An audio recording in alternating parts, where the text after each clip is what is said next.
Matahari sore itu menggantung rendah di langit desa Karangjati, menumpahkan warna keemasan yang membuat sawah padi terlihat berkilau. Dari kejauhan, terdengar sayup-sayup suara azan asyar memanggil para lelaki desa untuk singgah sejenak di masjid. Di jalan tanah yang membelah hamparan sawah itu, seorang lelaki kurus berjalan pulang dengan langkah lesu. Itulah Gilang. Bajunya yang lusuh dibasahi keringat, kedua tangannya kotor penuh debu semen. Hari ini ia pulang tanpa membawa uang sepeser pun, karena proyek bangunan tempatnya bekerja mendadak dihentikan. Di bahunya, beban lebih berat daripada sekadar tas kain kecil yang ia bawa. Beban rasa malu, gagal, dan terhina. Di depan rumahnya yang berdinding papan lapuk, Rani, istrinya, menyambut dengan wajah cemas. "Mas, uang belanja?" tanyanya pelan, mencoba menyembunyikan kekhawatiran. Gilang menggeleng, menunduk. Anak mereka, Farel yang masih SD, duduk di lantai dengan seragam sekolah yang belum diganti, memandang ayahnya dengan mata kecewa yang berusaha disembunyikan. Di luar rumah, tetangga-tetangga yang sedang duduk di warung memandang Gilang sambil berbisik. Pantesan istrinya makin kurus. Ya iyalah, suaminya cuma kerja serabutan, nggak jelas penghasilannya. Setiap kata itu seperti paku yang menghunjam telinga Gilang. Ia berjalan masuk rumah tanpa sepatah kata, duduk di kursi bambu reot, menatap kosong ke arah lantai tanah yang retak-retak. Di dalam hatinya, sebuah bisikan mulai terdengar, bukan suara manusia, melainkan suara gelap dari pikirannya sendiri. Kalau mau hidup enak, carilah jalan pintas. Pagi itu, udara Karangjati dingin menusuk. Gilang duduk di teras, menyeruput kopi pahit tanpa gula. Pandangannya kosong, pikirannya dipenuhi kekhawatiran tentang tunggakan sekolah anak, utang di warung, dan tagihan listrik yang sudah 2 bulan belum dibayar. Tak lama, terdengar suara motor berhenti di depan rumahnya. Dari atas motor bebek itu, turunlah seorang lelaki berperawakan gempal, berjaket kulit hitam, memakai kacamata hitam, Bowo, teman lamanya semasa SMA. Gilang hampir tak mengenalinya, karena terakhir bertemu, Bowo hanyalah buruh kasar di pelabuhan. Sekarang, ia datang dengan wangi parfum menyengat, jam tangan mengkilap, dan senyum penuh percaya diri. "Gila Aang." "Lama nggak ketemu," seru Bowo sambil menepuk bahunya. "Wih, kamu berubah, Bo." "Udah sukses kayaknya," jawab Gilang setengah takjub, setengah iri. Mereka berbincang di teras. Bowo bercerita bahwa kini ia punya usaha besar di kota. Tapi dari cara Bowo bicara, ada sesuatu yang disembunyikan. Tatapan matanya tajam setiap kali Gilang mengeluh tentang hidupnya. Sampai akhirnya, Bowo berkata pelan, sambil mencondongkan tubuh. "Kalau kamu mau, aku bisa kenalin sama orang yang bisa bikin hidupmu berubah total. Uang mengalir, utang lunas, semua yang kamu mau bisa terwujud. Tapi, ini bukan buat orang yang penakut. Sekali masuk, nggak ada jalan keluar." Kata-kata itu membuat jantung Gilang berdetak lebih cepat. Antara takut, penasaran, dan tergoda. "Apa maksudmu?" tanyanya. Bowo hanya tersenyum, lalu berkata, "Nanti malam, ikut aku. Tapi ingat, jangan cerita sama siapapun, termasuk istrimu." Menjelang maghrib, Bowo menjemput Gilang dengan motornya. Mereka melewati jalan setapak menuju desa sebelah, hingga berhenti di depan sebuah rumah tua yang dipagari bambu.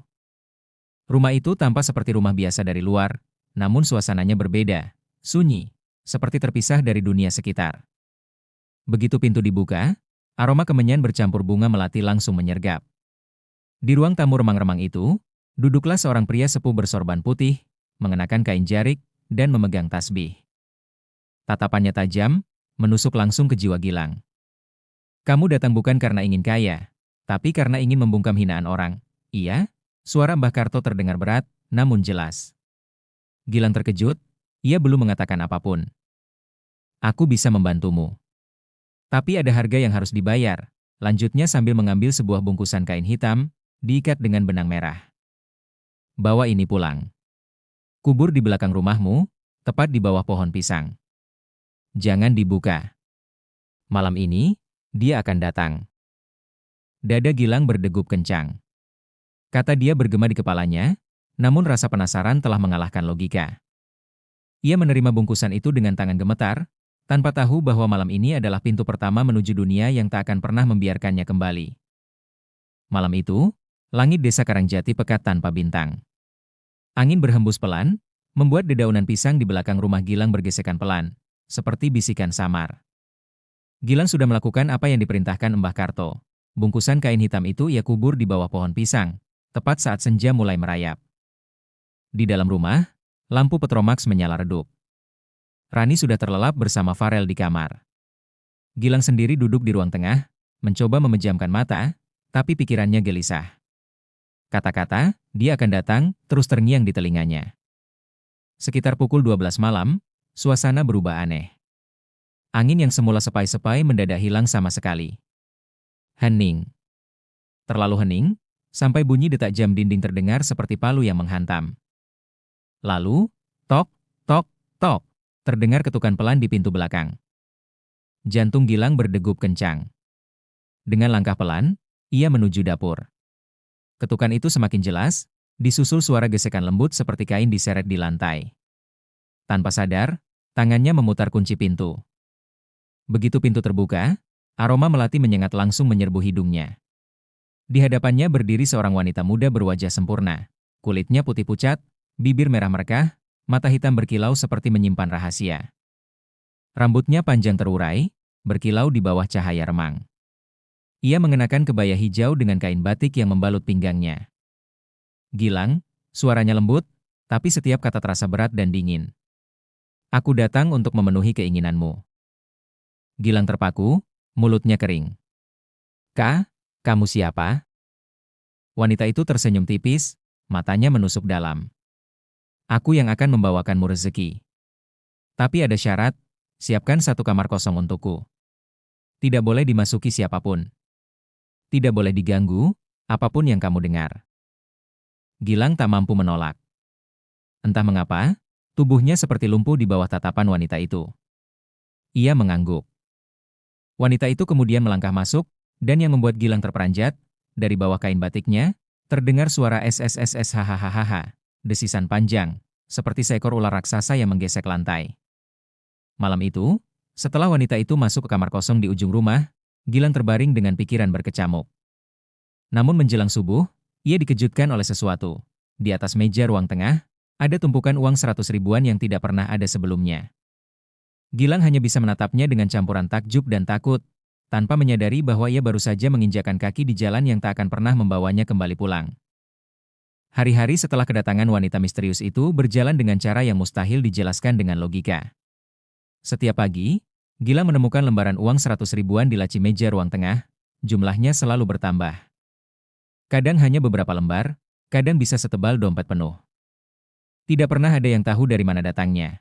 Bahkan Rani, istrinya, hanya terheran-heran melihat suaminya tiba-tiba bisa membeli beras karung, lauk pauk, bahkan membelikan Farel sepatu baru. Namun di balik keberlimpahan itu, ada hal-hal aneh yang mulai terjadi. Malam pertama setelah wanita itu tinggal di kamar kosong, Gilang terbangun karena mendengar suara gesekan berat di lantai, seperti tubuh besar yang melata. Suara itu diiringi desisan panjang dan erangan lembut, yang entah kenapa membuat darahnya berdesir. Aroma melati bercampur amis besi menusuk hidung. Ia teringat pesan wanita itu, jangan pernah mengganggu, apapun yang kamu dengar. 3 malam setelahnya, wanita itu memanggil Gilang. Suaranya datang dari dalam kamar kosong, pelan tapi memaksa. Gilang membuka pintu perlahan. Di dalam, lampu minyak redup, membuat bayangan menari di dinding. Wanita itu duduk di lantai, kebayanya tersibak, dan dari pinggang ke bawah tubuhnya sudah bukan manusia lagi. Sisik hijau berkilau membalut tubuh ular raksasa, tebal dan berotot. Matanya memancarkan cahaya kuning redup, membuat Gilang terpaku antara takut dan takjub. Jika ingin rezeki terus mengalir, ucapnya pelan namun tajam, kita harus terikat selamanya. Wanita itu lalu mengulurkan tangan, mengajak Gilang mendekat. Jantung Gilang berdentum keras, tubuhnya seperti tidak lagi berada di bawah kendali. Ia menuruti ajakan itu, memasuki ritual yang tidak hanya mengikat jasad, tapi juga jiwanya. Dalam proses itu, ia merasakan sesuatu yang tidak manusiawi, dingin seperti kulit ular yang membelit, dan bisikan-bisikan asing memenuhi kepalanya. Sejak malam itu, keberlimpahan datang seperti banjir. Gilang membeli motor baru, mengganti atap rumah, bahkan menyumbang besar di masjid desa. Orang-orang mulai memuji, dan hinaan yang dulu sering ia dengar menghilang. Namun setiap keberkahan yang datang selalu diiringi pertanda ganjil. Rani mulai sering sakit, demam tinggi tanpa sebab, muntah darah di malam hari, lalu sembuh begitu saja keesokan paginya. Anak mereka kadang mengeluh melihat tante berkebaya hijau duduk di pojok ruang tamu saat malam, meski Gilang tahu hanya ada mereka bertiga di rumah. Dan di setiap malam Jumat, suara gesekan ular dari kamar kosong selalu lebih keras, diiringi aroma melati pekat bercampur bau amis yang membuat bulu kuduk berdiri. Gilang mulai sadar, rezeki ini bukanlah anugerah, tapi bagian dari perjanjian yang akan menuntut harga. 3 bulan berlalu sejak wanita berkebaya hijau itu menempati kamar kosong di rumah Gilang. Kehidupan keluarga Gilang memang berubah total. Dapur selalu penuh bahan makanan, rekening tabungan bertambah setiap minggu, dan orang-orang yang dulu menghina kini menyanjung. Namun, ada harga yang tidak pernah Gilang sebutkan kepada siapapun. Rani semakin kurus. Matanya cekung, kulitnya pucat, dan ia sering terbangun di malam hari dengan tubuh menggigil, keringat membasahi seluruh baju. Kadang ia terisak tanpa sebab, memegangi perutnya yang terasa seperti diremas dari dalam. Farel pun sering ketakutan, mengaku melihat ular besar melintas di depan kamarnya. Suatu malam, tepat menjelang tengah malam, Gilang sedang menghitung uang di meja ruang tengah. Tiba-tiba, dari kamar kosong itu terdengar suara ketukan pelan, tok, tok, tok, berbeda dari biasanya. Kali ini, ketukan itu diiringi suara desisan yang dalam, seperti dari tenggorokan makhluk besar. Gilang membuka pintu kamar kosong itu dengan tangan bergetar. Di dalam, wanita itu duduk bersila, wajahnya tetap cantik, tapi tatapannya kali ini penuh tuntutan. Cahaya lampu minyak memantulkan sisik hijau yang mulai terlihat di kakinya. Waktunya membayar, ucapnya datar. Membayar, apa? Gilang berusaha tenang, tapi suaranya bergetar. Tumbal. Tidak ada rezeki tanpa korban. Pilih, orang dekatmu, atau nyawamu sendiri. Darah Gilang seakan berhenti mengalir. Ia ingin berteriak, ingin lari, tapi tubuhnya terasa membeku. Dalam pikirannya, nama-nama bermunculan, dan tanpa ia sadari, tatapannya tertuju pada pintu kamar tempat Rani berbaring sakit. Wanita itu tersenyum tipis, seolah membaca pikirannya. Dia sudah lemah. Akan cepat, dan tanpa sakit. Setelah itu, rezekimu akan lebih besar dari yang kau bayangkan. Gilang berdiri di ambang keputusan terburuk dalam hidupnya. Detik itu, ia sadar bahwa keputusannya 3 bulan lalu telah menyeretnya ke jurang tak berdasar. Malam itu, ia membiarkan pintu kamar Rani tetap terbuka. Ia sendiri duduk di ruang tengah, pura-pura tidur. Tapi telinganya menangkap suara gesekan tubuh ular besar dari kamar kosong, lalu bergeser menuju kamar Rani.